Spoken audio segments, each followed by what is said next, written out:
Hello everyone, welcome to Sanmarga classes. ಮುಂದಿನ ಪ್ರಶ್ನೆ, ಕರ್ನಾಟಕದ ಪ್ರಾಕೃತಿಕ ವೈವಿಧ್ಯ ಎಂಬಂತಹ ಚಾಪ್ಟರ್ ಇಂದ ಕರ್ನಾಟಕದ ವಾಯುಗುಣವು ವೈವಿಧ್ಯಮಯವಾಗಿರಲು ಕಾರಣವೇನು ಅಂತ ಕೇಳಿದ್ದಾರೆ. ವೈವಿಧ್ಯಮಯ ಅಂತಂದ್ರೆ ಬೇಸಿಗೆ, ಚಳಿಗಾಲ, ಅತಿಶಾಖ, ತೇವಾಂಶವುಳ್ಳ ಬೇಸಿಗೆ, ತಂಪಾದ ಉಷ್ಣ ಮತ್ತು ಶುಷ್ಕ ಚಳಿಗಾಲ, ಈ ರೀತಿಯ ಉಷ್ಣವಲಯದ ಮಾನ್ಸೂನ್ ವಾಯುಗುಣ ಕರ್ನಾಟಕದಲ್ಲಿ ಇದೆ.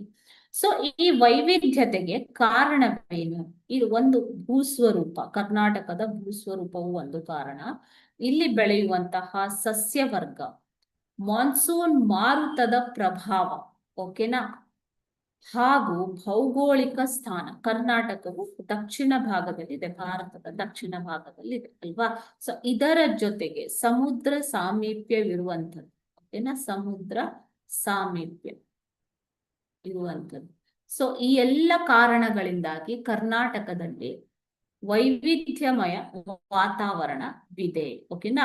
ಸೊ ಹೀಗಾಗಿ ವಾರ್ಷಿಕ ಉಷ್ಣಾಂಶ ಮತ್ತು ಮಳೆಯ ಹಂಚಿಕೆ ಒಂದೇ ರೀತಿಯಾಗಿ ಇರುವುದಿಲ್ಲ. ಇಡೀ ಕರ್ನಾಟಕದಲ್ಲೂ ಕೂಡ ಒಂದೇ ರೀತಿಯಾಗಿ ಇರುವುದಿಲ್ಲ.